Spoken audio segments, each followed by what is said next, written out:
Welcome to our blog. हेर्नु होला यहाँ कस्तो मजाले सिरु फुलेछ। Wow nice. तपाईलाई कस्तो लागिरहेछ? Wow thank you.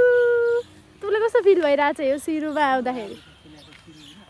सानो क्याम्पस भित्रको यो दृश्य एकदमै राम्रो।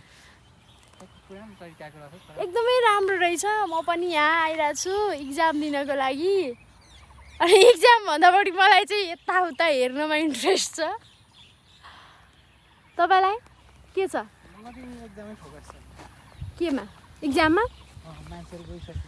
जसले जे भने नि बढी मार्क्स ल्याउने मैले नै हो, किनभने म एकदम ट्यालेन्टेड छु। म नपढ्दा नि राम्रो मार्क्स ल्याइरहेको हुन्छु। Wow nice nice. एउटा पेन दिएर मैले एउटा पेन बचाएको छु। म यही एउटा पेनले एक्जाम दिएर जान्छु।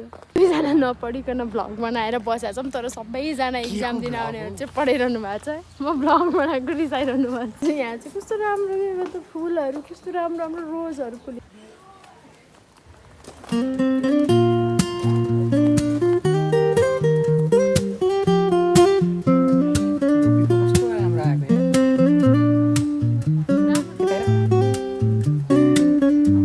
अगाडि बढिरहेका छौँ निरन्तर रूपमा।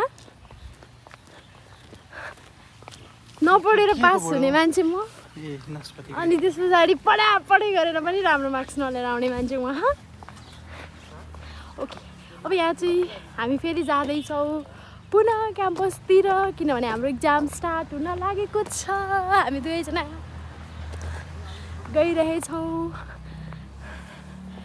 सबजना आइसक्नु भएछ। अब चाहिँ त्यहाँ पर हो हाम्रो सेन्टर। लगभग अब चाहिँ आइसक्यो सबजना।